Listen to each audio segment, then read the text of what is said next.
Welcome to another coffee break. We are talking about 401k loans, withdrawals, and penalties today. And most of this, just to let you know, is not going to be about, really how they work or anything. We'll talk about that a bit, but I want to start talking about how these loans and withdrawals and penalties, how they really add up and how they could possibly hurt you more for your long-term financial goals than people are letting on when they offer this as an option through your 401k at work.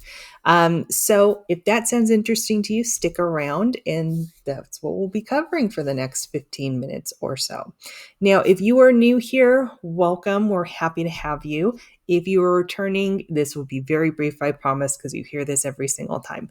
But if you are new, what is Coffee Break? Coffee Break is for 401k participants. It's this little kind of glimpse into one subject. It's 15 minutes max. It's usually around 15 minutes, although this one might be a little shorter. Fingers crossed, I can talk. So we'll see. But the whole idea is you're supposed to be able to grab a cup of coffee, take a break at work, and then get back to work after the video. And today we're just going to be doing highlights. There's absolutely no recommendations personally for any of you in this. So if you have personal questions, feel free to set up a time to chat with us. There will be a QR code and information at the end of the video for you to be able to, set up that no obligation complimentary consultation with us. Okay. Perfect. And I keep saying us. Who's us? I'm Lisa Sakai. I have been doing this for over 15 years. I help people get to financial freedom as quickly as possible, particularly professionals and women professionals. And Chris does the opposite. He wants people to get to financial freedom, obviously, but he works a lot with employers putting these kind of plans in place. So he has lots of information that can help any of us out there. So if you're a business owner and want to know more how to put 401k plan, etc. in place, he is your guy. All right. So what we're going to start talking about is the true cost of borrowing from your future self. Okay. And we'll get into a little bit more specifics down the line with some of the other points, but let's just talk about what a 401k loan is. So you are borrowing your own money, but you repay it back to yourself with after-tax dollars. And if you leave your job before paying it back, that loan could possibly become a taxable withdrawal, meaning it's taxed as income. And it's possible that you could have the penalty. I would say more than likely you're going to have the penalty on there as well, which is 10%. So if you were to take money out of your 401k without taking a loan, you're paying income tax on that and you are paying a 10% penalty if you are under the age of 59 and a half. So just keep that in mind. If you are planning on leaving your job anytime soon, this is probably not the right time to take the loan unless you're going to pay it back very, very quickly. And essentially, people don't realize that this isn't always an option in terms of sometimes loans are permitted and sometimes they aren't. Sometimes withdrawals are permitted, which means taking the money and not paying yourself back and just dealing with the taxes that we talked about. And sometimes it's not. So you really have to understand how your plan works that you are a participant in before you decide that this is an option that you're going to take. Now, number two is early withdrawals. So that's the kind of option I was just talking about in terms of taking out the money and just paying the taxes. Now, if you have an IRA, let's say if you have an old 401k that you rolled to a personal IRA, you have no problem taking an early withdrawal. You take out the money that you want to take and just know you're going to be paying income tax on that and a 10% penalty because you are not 59 and a half. If you are over 59 and a half, you won't have the penalty, but you'll still have to pay the taxes if it is deferred money, meaning that you didn't pay taxes when you put it in, so they want their tax money when you take it out, meaning the government, right? Now, exceptions exist in a 401k. I just said to you, sometimes this is an option to just take a withdrawal. You have to do a loan in a 401k. I would say more times than not, it is a loan option and not an early withdrawal option. But there are exceptions for early withdrawals. There's disability, there's certain medical expenses. If you have an IRA, you can take a first-time home purchase amount out. It's not very big. I believe it's 10,000 still. I might be wrong on that, but I believe it is. And they're limited on what you can do. But there are some exceptions to the rule if your plan does not allow early withdrawals, only loans. Now, I would say really do the math on why you would want to take an early withdrawal versus a loan. Is it cash flow? What is that? Because obviously putting money back into your 401k is better than just taking it out and never putting it back in terms of your long-term goals and planning. But we are going to also go through why even taking a loan can hurt you more than is what I believe advertised to you. They make it seem like, oh, just take a loan and you pay yourself back. And that's not always the best option for you, depending on your goals. So let's jump into that one. If you are taking out a loan or a withdrawal, but let's just kind of focus on the loans right now, you're pulling out money that is basically not going to be growing for at least 5 years. Typically, the loan period that you're taking out for a 401k is over 5 years. It might be longer, it might be shorter, depending on what your plan allows, but let's just say 5 years. So that's 5 years that money is not growing. Now, yes, you are paying it back to yourself. They put an interest rate on there, so it feels like you're keeping up with the rate of return, but not really, because that's your money that you're putting in there.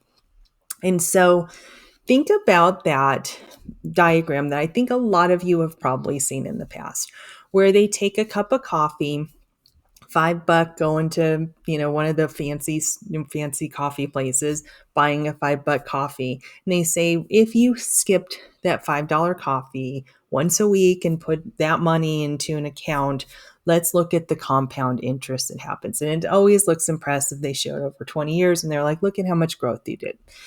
And that is impressive. But think of that in reverse now.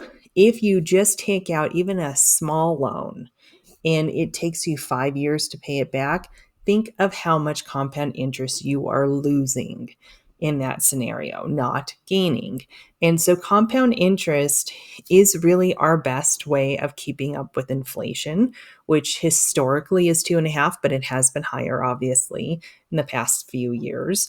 And that is the keeping money, keeping up with inflation is really the goal. Plus, you want it to grow so that you have more money at the end of the day when you want to retire, become financially independent, financially free, whatever the terminology you want to use for when you want to be done working and having a paycheck coming.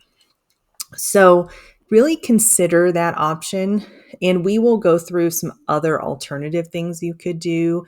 If that doesn't sound appealing to you, what could you do instead of taking a loan there, and different things to set up, so you have something to be able to get to if there is something that you would need to take a loan from your 401k for. All right, so the next one is hardship withdrawals. This is a newer provision for some of the 401ks. Now, not every 401k has a hardship withdrawal option, just to put that out there. This is that break glass in case of emergency option. That's hence the picture. So it's available for very specific reasons. Very high medical bills, foreclosures, certain education expenses. It's very specific, and you do have to prove that you have a hardship to do this.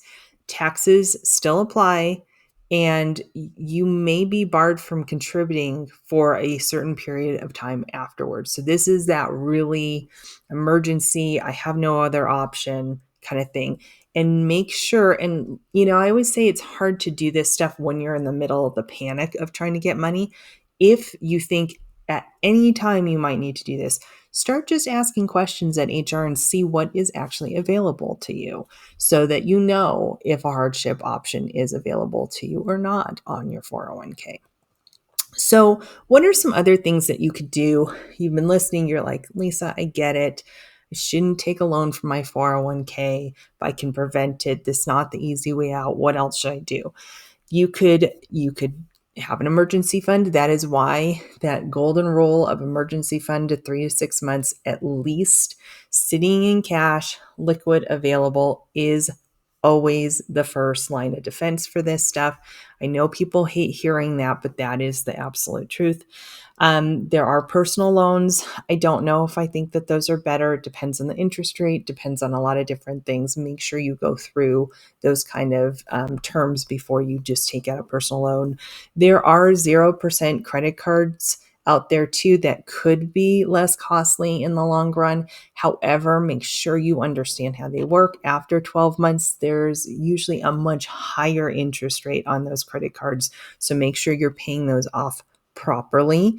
And none of these are recommendations, right? These are just other options for those emergencies. Well, actually, the one recommendation I would say is the emergency fund. I don't know that I've ever met anybody that I would tell them not to have an emergency fund. That is the recommendation.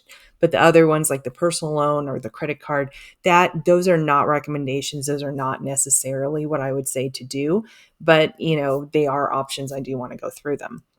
Make sure you always do your homework and think of your 401k as a vault.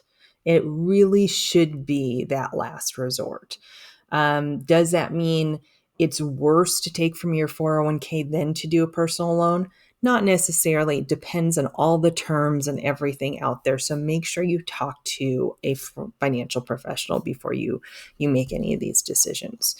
So with that, remember, it's always up to you to stay on top of your 401k, understand what's available and what's not. Like I said, even if you don't think you'll need to take it, if you're curious, just start asking some questions so that you're not trying to figure this stuff out when you're in a panic time.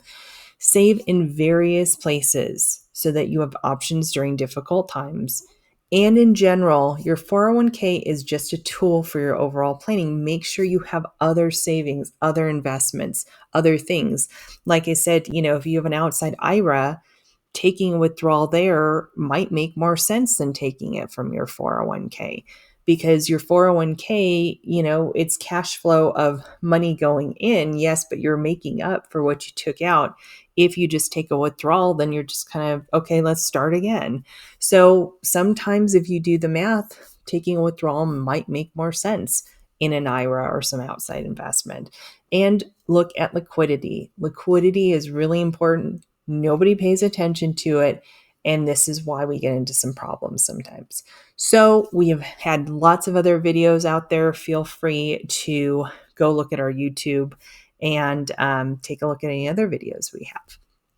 So with that, this is our information. If you would like that personalized consultation, that is absolutely no cost to you. You can write us, you can set up a time, you can reach out to me on LinkedIn, and you can use the QR code here.